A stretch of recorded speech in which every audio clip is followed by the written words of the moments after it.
আল্লাহর নবীর সাহাবী জারির ইবনে আব্দুল্লাহ বুজলি রাদিয়াল্লাহু তাআলা ওই সাহাবীকে দেখলি আল্লাহ রাসূল সাল্লাল্লাহু আলাইহি ওয়াসাল্লাম মুস্কি হাসি দিতেন নবীজি সাল্লাল্লাহু আলাইহি ওয়াসাল্লাম এমনিতেই তো মুস্কি হাসি দিতেন, এর চাইতে বেশি পয়গম্বর হাসতেন না। মাঝে মধ্যে হাসতেন যে মুস্কি হাসির চাইতে একটু বেশি হইতো, দাঁতগুলো বের হইতো।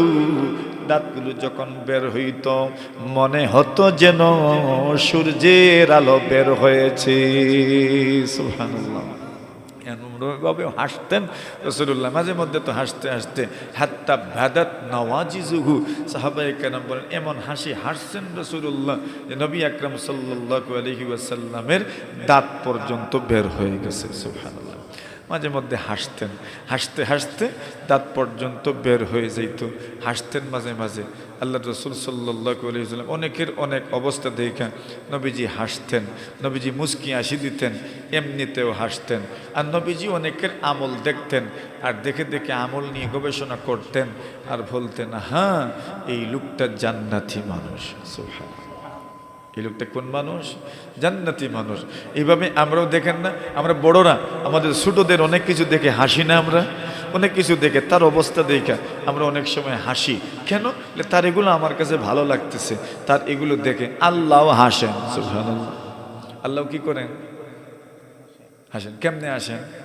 আল্লাহ দাঁতুটা আসেনি, ঠুটুটা আসেনি, বলি ইথা আমরা গীতা কইতাম সব আছে, কেমন আছে ওইটা আল্লাহই জানেন। সুবহানাল্লাহ। জোরে বলেন সুবহানাল্লাহ। আল্লাহর সব আছে, আমরা জানি না, আমাদের মতো না, আল্লাহর সবটাই আছে। আল্লাহ হাসেন, আল্লাহ হাসেন, আল্লাহ হাসানো, আল্লাহ হাসেনও। সুবহানাল্লাহ। রমজান মাসে মানুষ ইফতার সামনে নিয়ে বসে থাকে না? ইফতার সামনে নিয়ে মানুষ বসে থাকি, মহিলারা ইফতার পাক করে কিন্তু মুখেও দেয় না। ইফতার সামনে নিয়ে মানুষ বসে থাকে। আল্লাহ বলেন ফেরেশতারা দেখো দেখো দেখো দেখো, আমি নিষেধ করেছি এই জন্য খায় না, আমি নিষেধ করেছি এই জন্য খায় না। বান্দার এই অবস্থা দেখে মহান আল্লাহ মুস্কি হাসি দেন। সুবহানাল্লাহ। দেখছেন নি, আমরা মাঝে মধ্যে আমাদের ছোট ছোট সন্তানাদি যারা আছে এদেরকে মাঝে মাঝে এমনিতেই আমরা ধমক দিয়ে কই খবরদার হাত দিবে না, করি না আমরা এরকম? মানে দেখি আচ্ছা সে করে কি, দেখবেন তার মন চাইতেছে খাইতো, হাত বাড়াইতো নি না, আপনারা ডরায় হাত বাড়ায়ও না, আবার না বাড়াইও তার মন মানে না, এটার প্রতি লোভ আছে।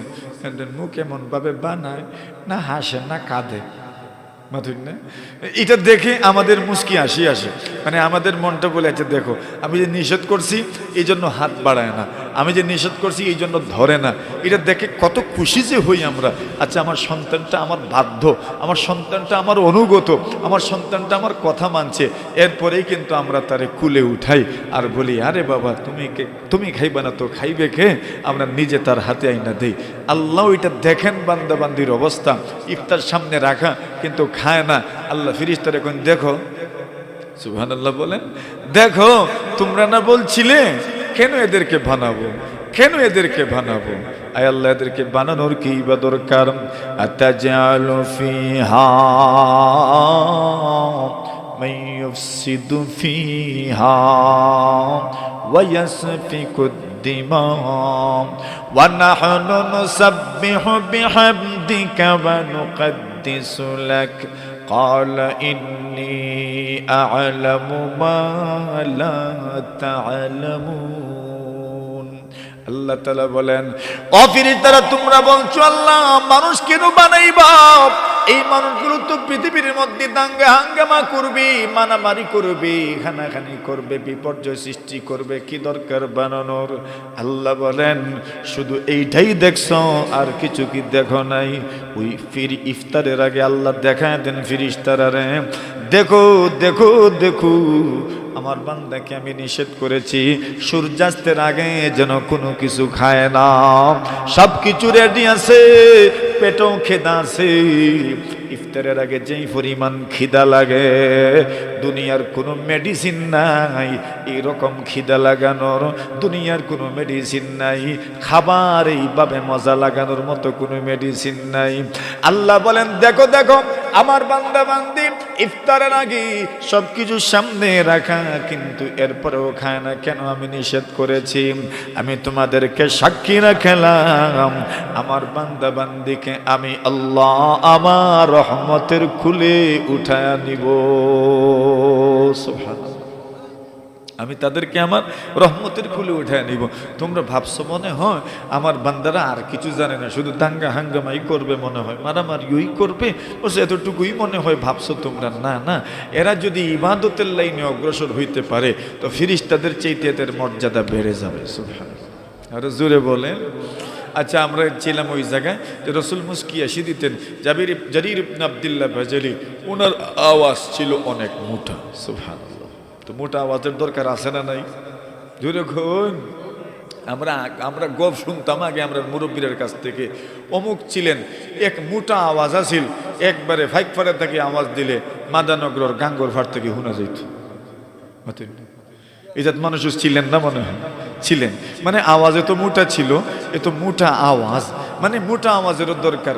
এখন আল্লাহর রাসূল সাল্লাল্লাহু আলাইহি ওয়াসাল্লাম, জারির ইবনে আব্দুল্লাহ বাজালি আওয়াজ বড়, বিদায় হজ্জে হাজ্জাতুল ওয়াদায়ে আল্লাহর রাসূল সাল্লাল্লাহু আলাইহি ওয়াসাল্লাম সাহাবায়ে কেরামদেরকে নিয়ে গেছেন, ওইখানে বক্তব্য দিয়েছেন, বয়ানও করেছেন। আল্লাহর রাসূল সেখানে যে বক্তব্য দিবেন, মাইক তো ছিল না। আমরা দেখেন না আলিপুর, মাদানগর আর ডাইন বাম আরও যেই সমস্ত এলাকাগুলো আছে, এখানে আওয়াজ পৌঁছাইতে হইলে মাইক দরকার।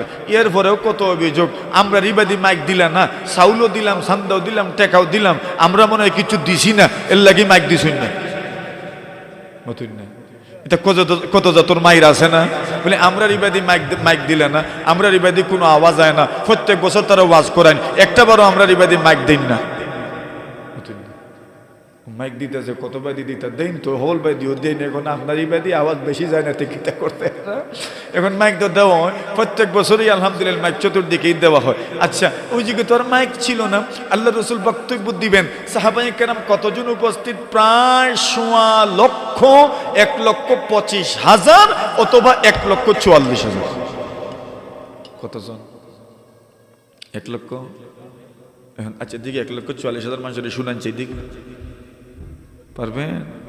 এক মসজিদে যদি আপনার হুলস্থুল লাগি যায়, তাহলে জোরে জোরে মাতিয়াও বন্ধ করা যায় না, ওই থামো, বন্ধ করো, আওয়াজ কমাও, আওয়াজ কমাও, বলতে বলতে বলতে বলতে শেষ, এর পরেও আওয়াজ কমে না, ঠিক না বেঠিক? এখন এত সব মানুষ, 1,44,000 সাহাবায়ে কেরাম, 1,25,000 সাহাবায়ে কেরাম এখানে উপস্থিত, ওনাদেরকে কে থামাবে, কে এদেরকে বলবে আওয়াজ বন্ধ করো? রসুল বললেন, ও জারির ইবনে আব্দুল্লাহ বাজালি, আওয়াজ তো মোটা আছে, আজকে তোমার আওয়াজের দরকার।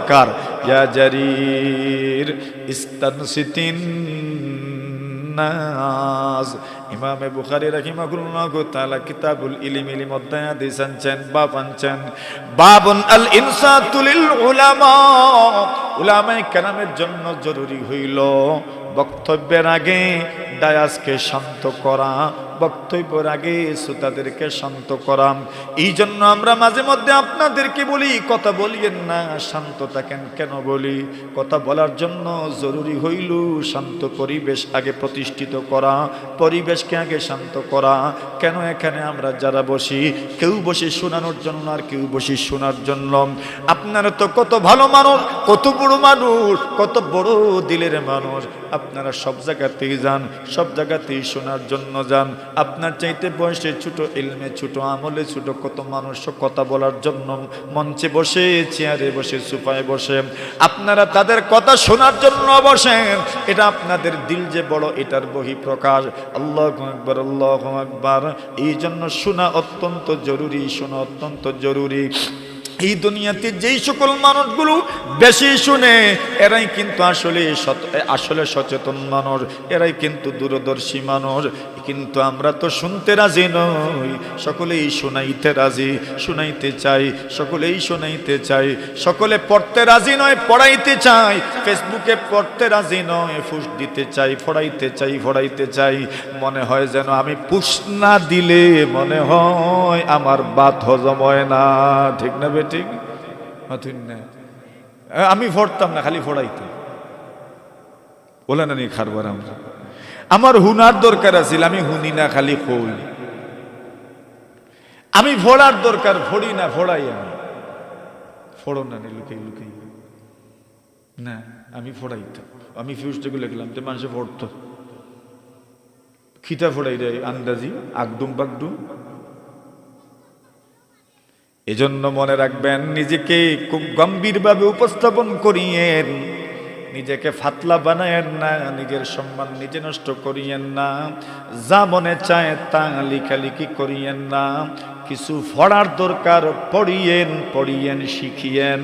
অন্যকে অত বেশি শিখাতে যায়েন না। বুঝছেন নি রে বা আমার মা? ঠিক নেই, কষ্ট পাইছেন নি আপনারা? আমরা একবারে নষ্ট হয়ে যাই, আমরা প্রজন্ম নষ্ট হয়ে যায়। আর নষ্ট কেমন দেখুন না, এখন পর্যন্ত এই সমাজ ব্যবস্থা এখনো এরকম। আলহামদুলিল্লাহ, সমাজে বড়দের সামনে ছোটরা মাথে না, ঠিক না? আমরা সমস্ত এরকম এখনো। কিন্তু ফেসবুকও তো বড় আসেন না, ইনোজে মাতিলাও তো। আদব তো অফলাইনও যেমন আছে, অনলাইনেও তো এরকম আদব থাকতো না। অনলাইনেও আদব থাকতো। আপনার ফ্রেন্ড লিস্টও আপনার বড় ভাই সাহেব নাই, আপনার চাচা নাই, আপনার বাপ নাই। এখন তুমি স্ট্যাটাস দিরায়, তুমি ছাড়া আমার ঘুম লাগতো না। কোন বাপেও ফড়ৌকা দো, মায়েও ফড়ৌকা দো, চাচাও ফড়ৌকা, বড় ভাইও ফড়ৌকা দো। নতুন না বিষয় হলে না, তা আমার সতর্ক হওয়ার দরকার না। ফেসবুক অ্যাকাউন্ট একটা খুললাম করি, এখন যেতা মন দেবতা লিখতাম, তো আমার গাম্ভীর্যতা কই, আমার ভদ্রতা কই, আমার সভ্যতা কই? আমি যদি আমার মুরব্বীদের সামনে আমি কথা বলি না, এটা তো আদব।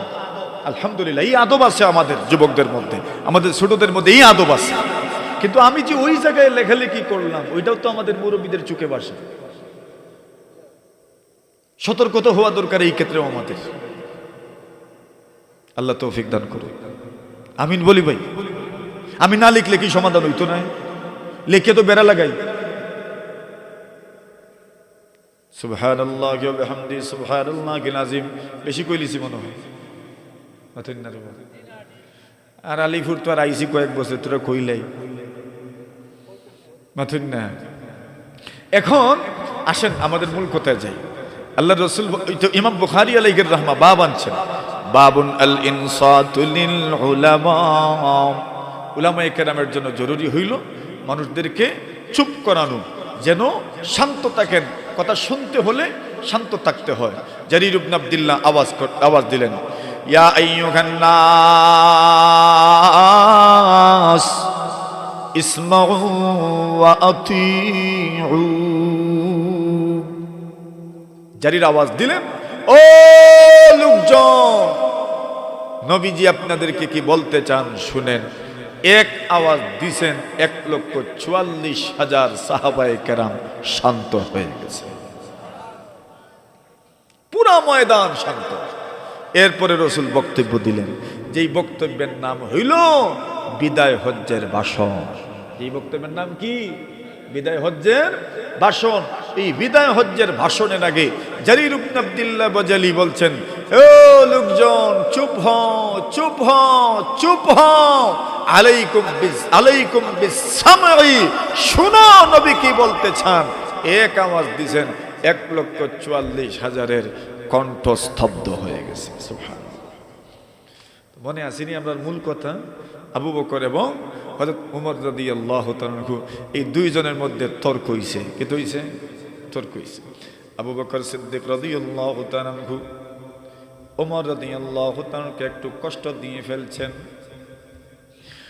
আল্লাহর নবীর সাহাবী আবু বকর সিদ্দিক রাদিয়াল্লাহু তাআলা ওমরকে একটু কষ্ট দিয়ে ফেলছেন। আবু বকর সিদ্দিক তো আরহাম উম্মতি বি উম্মতি আবু বকর। আল্লাহর নবী বলেন, আমার উম্মতের জন্য সবচেয়ে বেশি দয়ালু মানুষটার নাম হলো আমার আবু বকর। সুবহানাল্লাহ, এর চাইতে দয়ালু আর কেউ নাই। আল্লাহর নবীর সাহাবীদের মধ্য থেকে সবচেয়ে দয়ালু মানুষ হচ্ছেন আবু বকর সিদ্দিক।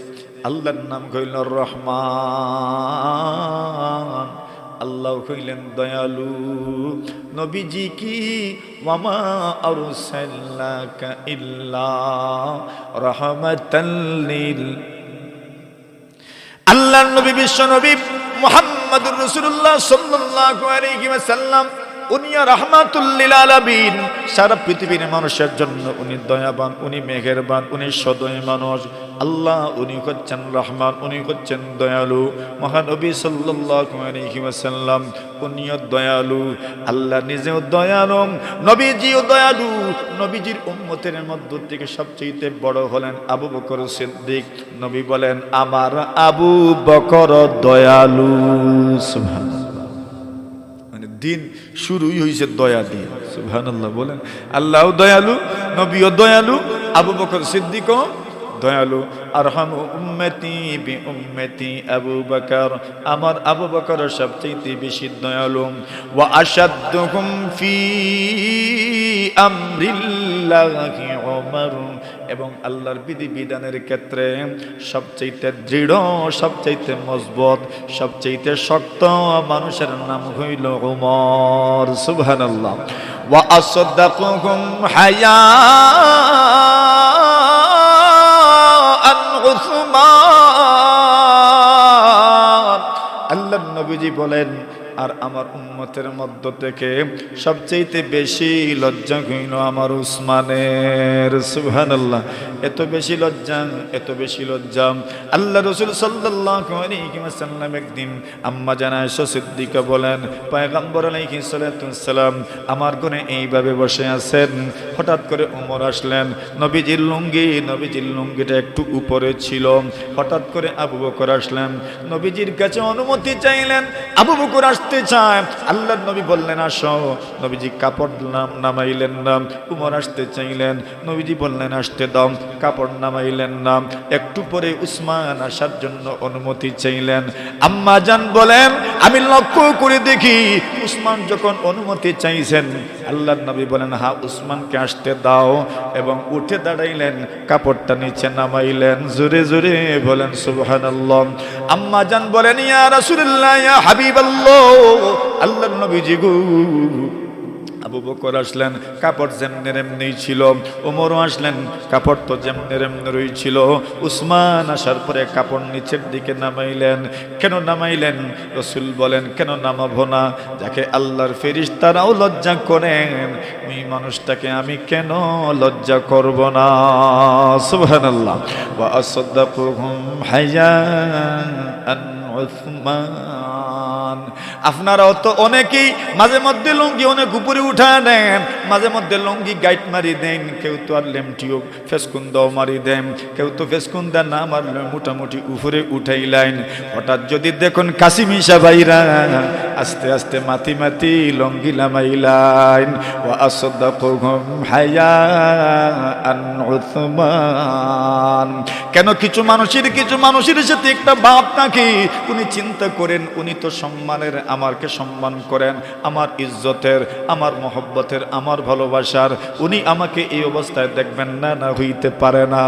আল্লাহর নবী বলেন, আমার উসমান সবচেয়ে বেশি লজ্জা করেন। ওয়া আসাদদাকুহুম হায়াআন উসমান। আল্লাহর নবী বলেন, আমার আলী ওয়া আকুদাহুম আলী, আমার সাহাবীদের মধ্য থেকে যারা সবচেয়ে সুন্দর সুন্দর ফয়সালা করতে পারেন, এদের মধ্যে উল্লেখযোগ্য একজন হচ্ছেন আলী রাদিয়াল্লাহু তাআলা আনহু, যার ফয়সালা বড় সুন্দর হয়, বড় সুন্দর ফয়সালা উনি করতে পারেন। আবু বকর সিদ্দিক এবং ওমর রাদিয়াল্লাহু তাআলা আনহু দুইজনের মধ্যে লাগছে একটু ঝগড়া, বেশি বড় নয়, বেশি বড় নয়। ওমর রাদিয়াল্লাহু তাআলা মনে একটু কষ্ট পাইলেইছেন, মাঝে মাঝে কেউ কথার মাধ্যমে কেউ তো কষ্ট পেয়ে যায়। কথা তো এমন এক তীরের নাম, এমন এক তীরের নাম, বের হয়ে গেলে আর জীবনেও ফিরাইয়া আনা যায় না, যায় কথা যেটা বাইর হয়ে যায়, এটার ফিরাইয়া আনা যায় না, এটার ফিরাইয়া আনা যায় না। এই জন্য আল্লাহ বলেন মা ইয়ালফিজু মিন কাউল ইল্লা লাদাইহি রাকীবুন আতীদ। আল্লাহ বলেন তুমি যেই কথা বলো, তোমার কথাটা সংরক্ষণ করার জন্য আল্লাহর ফেরেশতারা আছেন, সবগুলো কথা সংরক্ষিত থাকে। এই জন্য কথা বলার ক্ষেত্রে অত্যন্ত সতর্ক থাকতে হয়, যেন এমন কথা মুখ নিয়ে না বের হয় যেই কথার মাধ্যমে আমার ঈমান চলে যাবে, যেই কথার মাধ্যমে সমাজে উশৃঙ্খলা দেখা দিবে, যেই কথার মাধ্যমে সমাজে বিশৃঙ্খলা দেখা দিবে। এই জন্য কথা বলার সময় সতর্কতার সাথে কথা বলতে হয়। আবু বকর সিদ্দিক বলেন আমি তো ওমরকে একটু কষ্ট দিয়ে ফেলছি। আবু বকর সিদ্দিক বলেন ওমরের একটু গুসাও তো বেশি,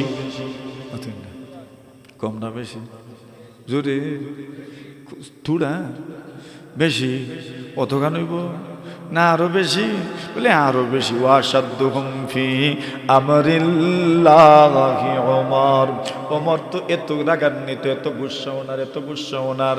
আল্লাহর নবী সাল্লাল্লাহু আলাইহি ওয়াসাল্লামের সাহাবী হযরত ওমর যখন হুদায়বিয়ার সন্ধি হইল, হুদায়বিয়া যখন সন্ধি হইল, আবু বকর সিদ্দিক রাদিয়াল্লাহু তাআলা আনহু, ওমর রাদিয়াল্লাহু তাআলা আনহু ওনারাই তো বড়। হুদায়বিয়ার সন্ধি তারা প্রত্যাখ্যান করল। যেই মাত্র হুদায়বিয়ার সন্ধি তারা প্রত্যাখ্যান করেছে, মানে সন্ধি ভেঙেছে, ওয়াদা ভঙ্গ করে ফেলেছে, বলছে আমরা তোমাদের সঙ্গে যুদ্ধ করব। আল্লাহ রাসূলের কাছে সংবাদ আসলো এরা হুদায়বিয়ার সন্ধি আর মানে না। আবু সুফিয়ান পরবর্তীতে জানতে পারলেন, বুঝতে পারলেন মুহাম্মদের সঙ্গে কৃত ওয়াদা ভঙ্গ করে আমরা বড় ধরনের একটা মারাত্মক অপরাধ করে ফেলেছি। পুরা মক্কার মানুষ সন্ধি নবায়ন করার জন্য আবু সুফিয়ানকে মদিনায় পাঠাইলেন, যাও মুহাম্মদের কাছে যাও, মুহাম্মদের কাছে গিয়া সন্ধিটা নবায়ন করে নিয়ে আসো। সন্ধিটা ভঙ্গ করে আমরা মারাত্মক ভুল করে ফেলেছি, সন্ধি নবায়ন না করলে হবে না, সন্ধি নবায়ন করতে হবে, তাড়াতাড়ি যাও, তাড়াতাড়ি যান, সন্ধিটা নবায়ন করে নিয়ে আসু। আবু সুফিয়ান গেলেন, নবী সাল্লাল্লাহু আলাইহি ওয়াসাল্লাম মসজিদে নববীতে ছিলেন।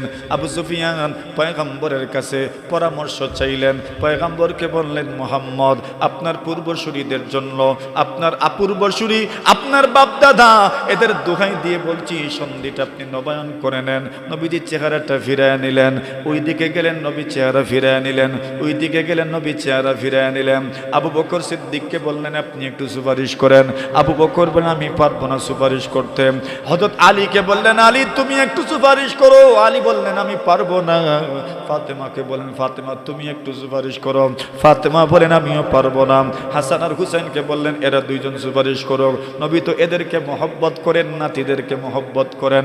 ফাতেমা বলেন আমার সন্তানেরা এই ব্যাপারে সুপারিশ করতে পারবে না। ওমরের কাছে সুপারিশের জন্য গেলেন। ওমর বলেন আমার কাছে এই সুপারিশের জন্য আমি তো অপেক্ষায় আছি, তোমাদের বিরুদ্ধে যেই দিন যুদ্ধের ডাক আসবে, কেউ যদি না যায়, কেউ যদি না যায়, আমি ওমর একা তোমাদের বিরুদ্ধে যুদ্ধের জন্য যাব। আল্লাহর নবীর সাহাবী ওমর রাগান্বিত হয়ে গেলেন। আবু বকর পিছনে পিছনে বাড়ি পর্যন্ত গেলেন ওমরকে খুশি করার জন্য, মানানোর জন্য। কিন্তু ওমরের রাগ যে উঠছে, ঘরের ভিতরে ঢুইকা ঘরের দরজাটাও বন্ধ কইরা দিলেন। দরজা বন্ধ করে দেওয়ার পরে এইবার তো আবু বকরের মনে হইল দরজা তো বন্ধ করে দিয়েছেন, দরজা তো উনি খুলবেন না। উনি চলে আসলেন পয়গম্বর আলাইহিস সালাতু ওয়াস সালামের খেদমতে। হঠাৎ করে উমরের হুঁশ ফিরে আসলো। আবু বকর আমার কাছে বারবার মাফ চাইলেন, কিন্তু আমি মাফ করলাম না, কথাও বললাম না, দরজাটা পর্যন্ত আমি বন্ধ করে দিলাম। কি করলাম? ভুল তো করেই ফেলেছি। আবু বকরকে আমি প্রত্যাখ্যান করেছি। উনি তো এখন বাড়িতে যাবেন না, নবীজির কাছে যাবেন আর বিচার দিবেন, নালিশ দিবেন দিবেন, পয়গম্বরের কাছে বিচার দিবেন। আমি আবু বকরের কথা মানি নাই, উনি মাফ চাইছেন, আমি মাফ করি নাই। উনি আমার সাথে কথা বলতে চাইছেন, আমি কথা বলি নাই। বিচার দিবেন নবীজির কাছে। আস্তে আস্তে ওমর আসলেন, আবু বকর গিয়াই বিচার দিয়ে ফেলছেন। ইয়া রাসূলুল্লাহ, ওমরকে আমি একটু কথা বলছিলাম, একটু রাগান্বিত হয়েছে, মনে একটু কষ্ট পাইছে, আমি বুঝতে পেরেছি। মাফ চাইলাম, কিন্তু আমাকে তো মাফ করে দিল না, বরং ঘরের দরজাটা বন্ধ কইরা দিছে।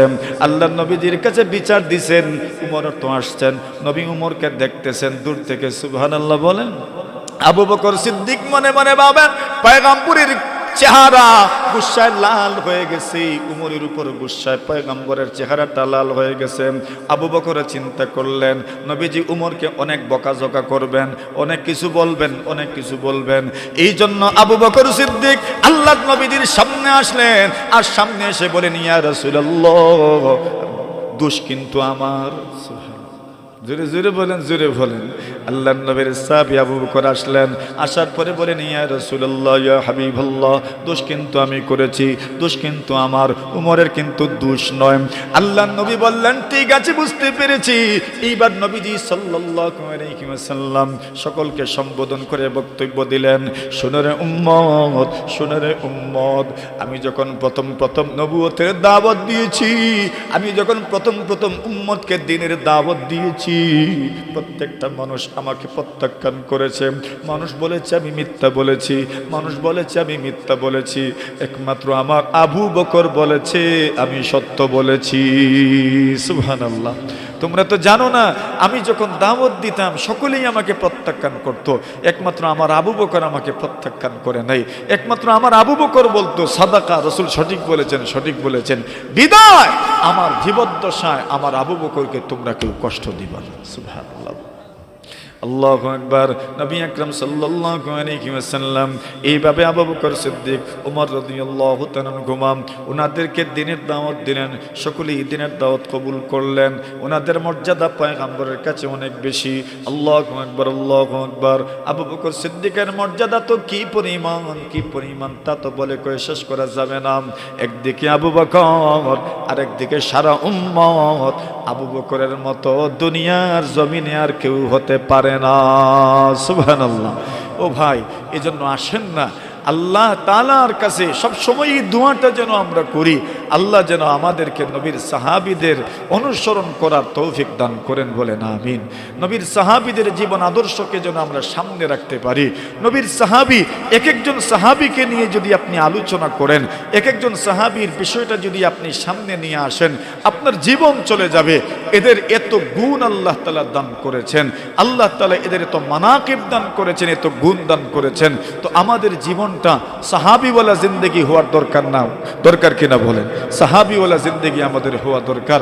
আপনাদের এই সিরাজুল উলুম নূরিয়া মাদ্রাসা আলহামদুলিল্লাহ এই এলাকার জন্য, আলীপুরের জন্য, মাদানগরের জন্য আল্লাহর পক্ষ থেকে অনেক বড় এক দান। আলহামদুলিল্লাহ, জুড়ে বলেন ভাই।